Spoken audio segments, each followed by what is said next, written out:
Assalamualaikum warahmatullahi wabarakatuh. Well class, today we are going to continue our lesson about explanation text. Nah, jadi hari ini kita akan melanjutkan pelajaran kita ya di mata pelajaran bahasa Inggris wajib tentang explanation text. So now let us see the explanation of that material. Nah, ini adalah penjelasan tentang explanation text. An explanation text is a non-fiction text that is used to describe how or why things happen.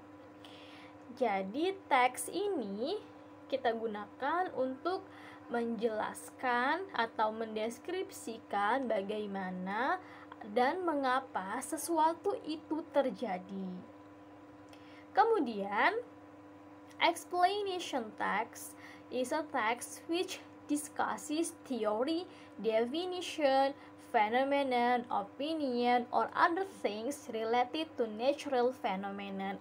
Nah, yang dijelaskan atau dideskripsikan di dalam text explanation ini itu biasanya tentang natural phenomenon atau fenomena alam ya, seperti earthquake atau gempa bumi, ataupun juga rain ya, hujan, bagaimana sih terjadinya hujan, kemudian juga banjir dan bencana-bencana alam yang lainnya.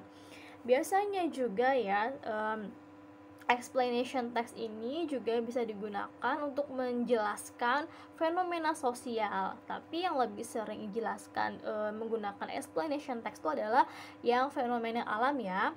Nah, kemudian juga bisa tentang topik yang masih hangat sekarang ini ya, tentang COVID-19. Nah, kita bisa menjelaskan bagaimana sih COVID ini terjadi, kemudian mengapa bisa terjadi, itu bisa kita jelaskan menggunakan teks ini. So next, sekarang kita ke social function-nya. An explanation text is used to describe or explain how or why a certain phenomenon happens. Nah, jadi tujuan dari teks ini itu adalah untuk menjabarkan atau menjelaskan ya bagaimana atau mengapa sebuah fenomena alam terjadi ya, atau sebuah fenomena terjadi gitu. Nah, selanjutnya di sini ada structure of the text-nya. Ada 4 struktur dari explanation text. Yang pertama itu adalah title atau judulnya ya. Biasanya ini terletak di atas ya, di paling atas dari explanation text. Kemudian setelah ada judul, ada an opening statement that identifies the process to be explained. Nah, yang kedua ya, di bawahnya judul ini adalah paragraf yang pertama dari explanation text. Di sini itu adalah opening yang menjelaskan apa sih yang akan dibahas ya di dalam teks ini gitu. Kemudian bagian yang ketiga ini biasanya ada di paragraf kedua, ketiga, dan seterusnya ya, tergantung banyaknya penjabaran yang mau dibahas ya di dalam teks. Ini bagian yang ketiga itu ada description or sequences why and how something happens. Nah, di bagian ini itu adalah penjelasan bagaimana ataupun mengapa sebuah fenomena terjadi. Nah, intinya di bagian yang ketiga ini adalah most important part ya dari explanation text. Jadi ini adalah bagian yang terpenting dari explanation text. Kemudian yang terakhir ada conclusion. Conclusion itu adalah kesimpulan dari explanation text. Next, kemudian ada linguistic features atau unsur kebahasaan yang dipakai di dalam explanation text. Yang pertama explanation text using simple present tense. Nah, jadi di dalam explanation text itu banyak menggunakan present tense. Next, using passive sentences. Nah, mengapa sih explanation text ini menggunakan passive sentence? Karena fokusnya ya di dalam teks ini itu adalah action atau kata kerja yang terjadi, bukan orang atau subjek yang melakukan.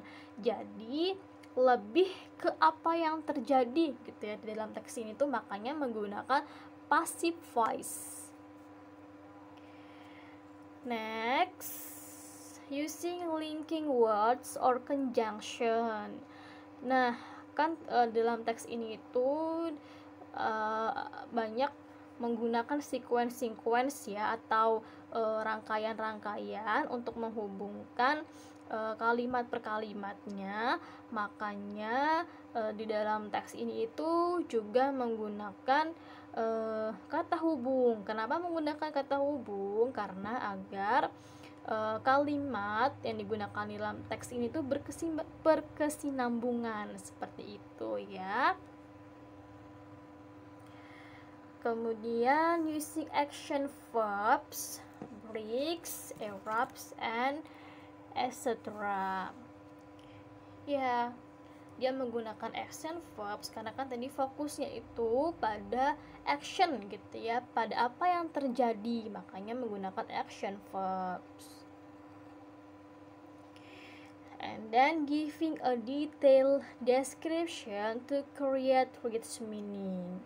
Nah, tadi kan di depan sudah Miss jelaskan ya bahwa teks ini tuh menjelaskan bagaimana dan juga mengapa sesuatu terjadi. Makanya dia di sini memberikan detail description. Jadi diberikan description yang detail seperti itu. Oke, di sini ada contohnya dari explanation text. Nah, kita lihat ya. Sini akan Miss bahas tentang generic structure-nya, kemudian linguistic features-nya, dan juga social function yang terdapat di dalam teks ini. Oke, yang pertama kita bahas dulu tentang generic structure-nya ya. Nah, di sini yang pertama itu ada title atau judulnya. Di sini judulnya itu adalah How Does Rain Happen? Bagaimana hujan terjadi, itu adalah judulnya ya. Kemudian kita lihat yang paragraf pertama itu adalah opening statement-nya atau sesuatu yang akan dibahas ini apa sih gitu. Kita baca ya.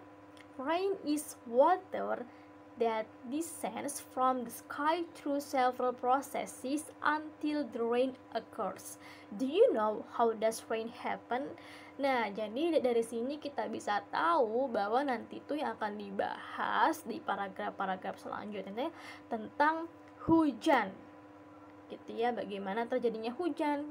Seperti itu.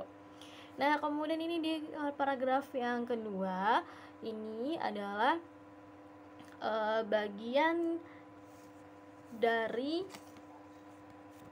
description-nya ya, description how or why about something ya. Jadi di sini dijelaskan bagaimana sih hujan itu terjadi, kemudian mengapa hujan itu bisa terjadi.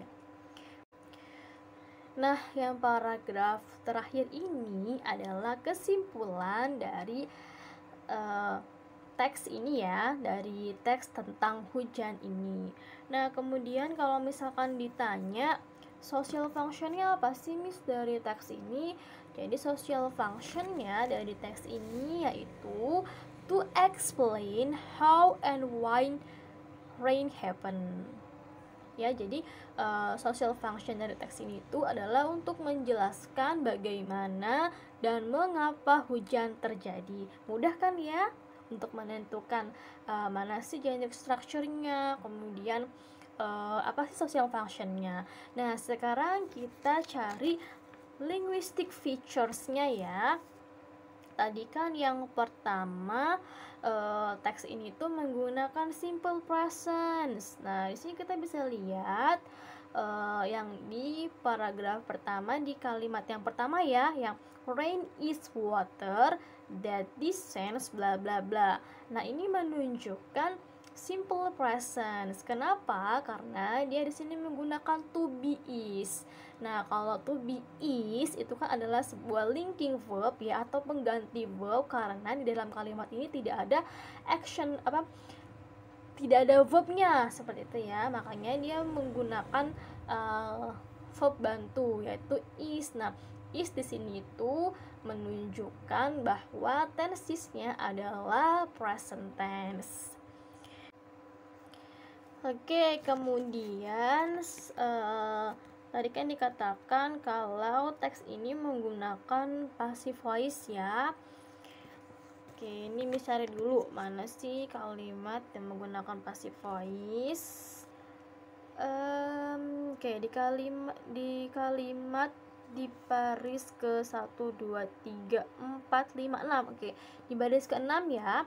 Di situ ada condensed vapor is formed from droplets so that when the air temperature is higher bla bla bla bla bla. Nah, di situ yang menunjukkan passive voice itu adalah yang is form. Ya, is form itu adalah bentuk passive voice. Ya, itu kan ada to be, kemudian ada verb ketiga. Oke, form itu adalah verb ketiga ya. Is itu adalah to be. Kan kalau misalkan passive voice itu cirinya ada to be dan juga ada verb ketiga. Oke, terus juga tadi linguistic features-nya teks ini itu ada conjunction-nya ya, atau ada kata hubungnya. Kalau di teks ini dia menggunakan kata hubung then ya, itu di baris ke 1 2 3 4 ya. Ada kata then, itu adalah kata hubung then yang artinya kemudian. Kemudian juga ini ada at that time ya, terus dia juga menggunakan kata hubung however. Oke, mudah ya untuk menemukan linguistic features-nya juga. Nah, jadi itu adalah materi kita pada hari ini. Semoga dapat dipahami. Kalau misalkan masih ada yang belum dipahami, silahkan ditanyakan ya. So, I close by saying wassalamualaikum warahmatullahi wabarakatuh.